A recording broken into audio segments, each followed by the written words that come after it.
Photosynthesis প্রক্রিয়ার মাধ্যমে আমরা যে জীবন ধারণ করছি, এটা আল্লাহ তাআলার একটা বড় নিয়ামত। কারণ কোরআনের মধ্যে আছে, সূরা আর-রহমানে আপনি দেখেন, শামসু ওয়াল কামারু বিহুসবান ওয়ান নাজমু ওয়াশ শাজারু ইয়াসজুদান, ওয়ান নাজমু ওয়াশ শাজারু, এই যে তৃণলতা বৃক্ষাদি আল্লাহর সেজদা করছে। কেন সেজদা করছে? আল্লাহর নিয়ামত তারা পাচ্ছে থেকে তারা সেজদা করছে। আর আমাদেরও আল্লাহর কাছে বারবার সেজদা করতে হবে, এই জন্য যে তৃণলতা বৃক্ষাদির মাধ্যমে আল্লাহ তাআলা আমাদেরকে অক্সিজেন পাচ্ছি, আমরা বেঁচে আছি। কাজে আজকে এই যে আমরা গাছপালা কেটে ফেলছি, আমরা যে আজকে বন পাহাড় ধ্বংস করে ফেলছি, পাহাড় কাটছি, এগুলোর রিপ্লেসমেন্টও নেই। পাহাড় কাটছি কিন্তু পাহাড় তো আমরা করতে পারবো না। পাহাড় আল্লাহ তাআলা দিয়েছেন, আমাদের এই পৃথিবী উনি সৃষ্টি করেছেন। পাহাড়ের জায়গায় পাহাড় ছিল, গাছের জায়গায় গাছ, নদীর জায়গায় নদী ছিল, এগুলি আমরা মানুষরাই ধ্বংস করছি। আর আজকে এই যে শোষণকারী সরকার, যারা জনগণের ভোটে নির্বাচিত নয়, যারা জনগণকে মোটেই মনে করে না যে তারা বাংলাদেশের কোনো নাগরিক, জোর করে রাষ্ট্রযন্ত্রকে নিজের যন্ত্র বানিয়ে আছে, ভোট সেন্টারগুলো দখল করে ভোটাধিকার হরণ করে আছে, গায়ের জোরে আজকে তারা আজকে টিকে আছে। তারা তো জনগণের কথা চিন্তা করবে, যার কারণে আজকে অবস্থা দাঁড়িয়ে। কাজে এগুলির জন্য মূলত সরকারকেই আমরা দায়ী করছি এবং অনতিবিলম্বে অত্যন্ত র্যাপিডলি তাদেরকে গাছ বৃক্ষ রোপণ থেকে শুরু করে এই যে পাহাড় যারা কাটছে তাদেরকে আইনের আওতায় আনা থেকে শুরু করে নদী যারা ভরাট করেছে, কর্ণফুলী নদী চট্টগ্রামে যারা আজকে ভরাট করছে, ছোটো ছোটো নদীর উপর দিয়ে, ছোটো ছোটো এই যে খালের উপর দিয়ে যারা আজকে স্থাপনা তৈরি করেছে, তাদেরকে চিহ্নিত করবে। আজকে আপনি দেখুন চাকতা খালের কোনো নিশানা নেই। চাকতা খালের যদি আপনি নিশানা দিতে যান, দেখবেন এখানে অনেক ঘর বাড়ি হয়ে গেছে, কিন্তু কেউ কিছু করতে পারে। আজ আমার মনে হয় এগুলো নিয়ে আমাদেরকে চিন্তা করতে হবে। জলবায়ুর বৈশ্বিক একটা পরিবর্তন আছে, সেটা আমরা অস্বীকার করছি না, কিন্তু আমরা যেগুলো করছি, আমরা চট্টগ্রাম সহ বাংলাদেশে যেগুলো করছি, সেগুলোর দায় দায়িত্ব আমাদেরকে নিতে হবে। আজ আমার মনে হয় আমাদেরকে প্রথমত যে জিনিসগুলো আজকে যে টেম্পারেচার ডে বাই ডে বাড়ছে, এটার মূল কারণ হচ্ছে আমাদেরকে পরিবেশকে রক্ষা করা।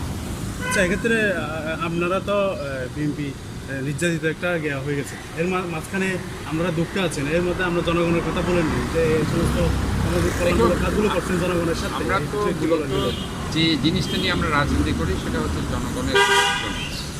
জনগণকে নিয়ে আমরা কিন্তু রাজনীতি করি। করোনার সময় আপনারা দেখেছেন যে করোনার সময় যেখানে সেটা একটা মহামারী রোগ, সেখানে আমরা জনগণের কাছে গিয়েছি, আমরা ওয়ার্ডে ওয়ার্ডে গিয়েছি, সাধারণ মানুষের কাছে করোনা সামগ্রী পৌঁছে দিয়েছি, খাদ্য সামগ্রী পৌঁছে দিয়েছি। এখনও আমরা মনে করি যে সাধারণ মানুষ খুবই কষ্ট পাচ্ছে। হিট স্ট্রোকের করণীয় কী সেটা অনেকে জানছেন, সেটারও করণীয় কী সেটা আমাদেরকে জানাতে হবে। এটা মেডিকেল টিম করতে হবে, বিভিন্ন জায়গায় পানি সরবরাহ করতে হবে, ইউনিটে ওয়ার্ডে ওয়ার্ডে। আমরা চট্টগ্রাম মহানগর বিএনপির পক্ষ থেকে আমরা একটা ক্রাশ প্রোগ্রাম আমরা নিচ্ছি। আমরা ওয়ার্ডে ওয়ার্ডে প্রোগ্রাম আমরা করবো, 43টি ওয়ার্ড আছে, প্রতিটি ওয়ার্ডে আমরা এই প্রোগ্রামগুলো চালু করবো, যাতে সাধারণ মানুষের কাছে তারা নিদেন পক্ষে পানি, খাবার, স্যালাইন, খাবার তারা তুলে দিতে পারে।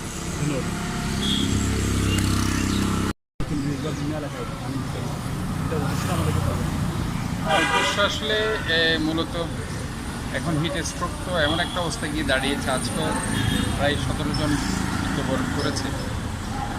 প্রথমত আমি একজন ডাক্তার হিসাবে হিট স্ট্রোকটা কীভাবে আমরা ডায়াগনোসিস করতে পারি আর কিভাবে সেটা আমরা ম্যানেজমেন্ট করতে পারি, অথবা তার আগে আমরা কীভাবে সেটা প্রিভেনশন করতে পারি, এগুলো নিয়ে আসলে আলাপ আলোচনার প্রয়োজন ছিল। আপনারা, আমার মনে হয় এটা সবার কাছে ছড়িয়ে দেবেন। ইটস ভেরি ইম্পর্টেন্ট যে প্রথমত আমাদেরকে হিট স্ট্রোকটা ডায়াগনোসিস করতে হলে ইমিডিয়েটলি আমরা দেখি অনেকেই ফেইন্ট হয়ে যায়, অর্থাৎ অচেতন হয়ে যাচ্ছে, অর্থাৎ ব্লাড প্রেশারটা তার ফল হয়ে যাচ্ছে। এটার মূল কারণ হচ্ছে যখন টেম্পারেচার বেড়ে যায়, আমাদের শরীরের যে ইলেকট্রোলাইটগুলো আছে সেটা শরীর থেকে যখন বেরিয়ে যাচ্ছে, সোডিয়াম, পটাশিয়াম, ক্লোরাইড, বাইকার্বনেট সব বিভিন্ন, যার কারণে আমাদের আস্তে আস্তে আমাদের যে ব্লাড প্রেশার নর্মালি 120 থেকে 80, সেটা অনেক সময় কমতে কমতে যখন 60-এর নিচে চলে আসতে থাকে, তখনই আনকনশাসনেস অথবা শকের দিকে যাচ্ছে। এখন হিট স্ট্রোকের কারণে যেটা শক হয় সেটা থেকে আমরা কীভাবে ইমিডিয়েটলি আমরা রিলিফ পেতে পারি। ইমিডিয়েটলি রিলিফ পেতে হলে আপনাকে যেহেতু ব্রেইনের দিকে ব্লাড সার্কুলেশনটা কমে আসে, আমরা তাকে শোয়ে দিয়ে পাটাকে যদি আমরা উপর করে দিই, অর্থাৎ পাটাকে যদি একটু উপরে রাখি, মাথাটা নিচে রাখি, অটোমেটিক ব্লাডটা মাথার দিকে চলে যাবে এবং সেই ক্ষেত্রে যে এখন স্ট্রোক করলো সে তাড়াতাড়ি রিগেইন করতে পারবে। সেক্ষেত্রে একটু হালকা করে তার মাথায় চোখে পানিও আমরা দিতে পারি, কিন্তু তবে মূলত আমাদের বুঝতে হবে যেহেতু মাথার দিকে ব্লাড সার্কুলেশনটা কমে যাচ্ছে, সেহেতু পাটাকে উঁচা করে ধরলে অটোমেটিক্যালি পা থেকে ব্লাডটা মাথার দিকে চলে যাচ্ছে। এই জিনিসটা আমরা ইমিডিয়েটলি করে তাকে আমরা ম্যানেজ করতে পারি। আর এর মধ্যে ধরেন যেটা আমরা এখন করছি, আমরা যেহেতু পানি শূন্যতা হচ্ছে, দীর্ঘদিন আমরা অ্যাক্টিভিটিসের মধ্যে আছি, আমাদের মধ্যে ঘাম বেরোচ্ছে, সোয়েটিংয়ের কারণে, ইভাপোরেশনের কারণে প্রচুর পরিমাণে আমাদের সোডিয়াম, পটাশিয়াম, ইলেকট্রোলাইট, বাইকার্বনেট বেরিয়ে যাচ্ছে। কাজে আমরা যদি ওই সময় পানি দিতে পারি, তাহলে পানির পরিবর্তে আমরা পানি দিয়ে সেটা পানি শূন্যতা আমরা পূরণ করতে পারছি। এই কারণে আমরা ইনফ্যাক্ট আজকে যে কাজগুলো আমরা করছি, আমরা বিভিন্ন এলাকায় গিয়ে পানি দিচ্ছি। পানি দিয়ে এই যে যারা শ্রমজীবী মানুষগুলো আছে, যারা এই যে দৈনন্দিন কাজ করছে, এই যে একজন লোক দিক দিয়ে যাচ্ছে, যেন রিক্সাওয়ালা যাচ্ছে, একজন ট্যাক্সি যাচ্ছে, ইভেন যারা দিনে আনে দিনে খাচ্ছে, যারা দিন মজুরি করছে, কাজে তারা তো কাজগুলো করছে এবং কাজগুলো করার কারণে তার শরীর থেকে পানি বেরিয়ে যাচ্ছে। আমার মনে হয় ইটস ভেরি ইম্পর্টেন্ট আমরা এইগুলো করতে পারি, তাদেরকে পানি দিয়ে সাহায্য করতে পারি। এবং পাশাপাশি যে স্যালাইনের মধ্যে আপনি দেখবেন সমস্ত ইলেকট্রোলাইটগুলো আছে, সোডিয়াম আছে, পটাশিয়াম আছে, ক্লোরাইড আছে, বাইকার্বনেট আছে। তো এইগুলো যেহেতু আছে, পানির মধ্যে দিয়ে একটু ঝাঁকুনি দিয়ে খেতে পারলে তাহলে খুবই উপকার হয়। আর এখন আমাদেরকে মূল জিনিসে আসতে হবে, রুট কজ।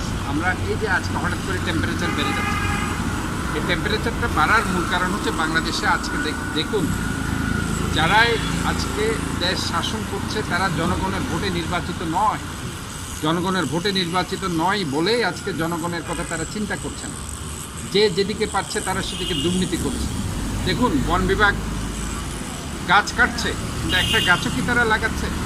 যেটা তাদের যে একটা পরিসংখ্যানের স্ট্যাটিস্টিক্স দেখা যাচ্ছে, প্রায় 17,000-এর অধিক তারা গাছ কেটেছে, কিন্তু একটা গাছও তারা এখনও রোপণ করতে পারেনি। আপনি দেখুন, এরপরে আসুন আজকে যাদের কাছ থেকে আমরা আশা করছিলাম যে এই পাহাড় তারা রক্ষা করতে পারে, চট্টগ্রামের নাগিন পাহাড় কাটা হচ্ছে, এরকম অনেক পাহাড় কেটে সাবাড় করে দেওয়া হয়েছে, ভূমি করে ফেলা হয়েছে। আজকে আপনার আমাদের যে খালগুলো আছে, খালগুলো ভরাট হয়ে যাচ্ছে, দূষণ হয়ে যাচ্ছে, খালগুলো দখল হয়ে যাচ্ছে। কর্ণফুলী নদী দখল হয়ে গেছে, শীতলক্ষ্যা নদী দখল হয়ে গেছে, বুড়িগঙ্গা নদী দখল হয়ে গেছে। এই যে পরিবেশের উপর আমাদের যে একটা অত্যাচার, আমরা যে গাছপালা কাটছি, আমরা যে পাহাড় কাটছি, আমরা নদী নালা দখল করে ফেলছি, এই যে একটা অত্যাচার আমরা করতে করতে করতে পরিবেশও একটা বিক্ষোভ, তাদের একটা বিক্ষোভ আছে, তাদের একটা ক্ষোভ আছে, যে ক্ষোভটা আজকে আমরা দেখতে পাই। সেক্ষেত্রে এগুলির জন্য আমরাই দায়ী। আমাদেরকে এই জিনিসগুলো থেকে পরিবেশকে আমাদেরকে রক্ষা করতে হবে। রক্ষা করতে হলে প্রচুর পরিমাণে আমাদেরকে গাছ রোপণ করতে হবে। গাছ রোপণ না করলে ইনফ্যাক্ট আমরা অক্সিজেন পাবো না। গাছের মূল কাজটা কি? গাছের মূল কাজটা হচ্ছে আমরা যে কার্বন ডাইঅক্সাইড ছাড়ছি রেগুলার, ওই কার্বন ডাইঅক্সাইডটা তারা নিচ্ছে, তারা অক্সিজেন ছাড়ছে, অক্সিজেন আমরা নিচ্ছি। কাজে এই যে একটা সালোক সংশ্লেষণ প্রক্রিয়া,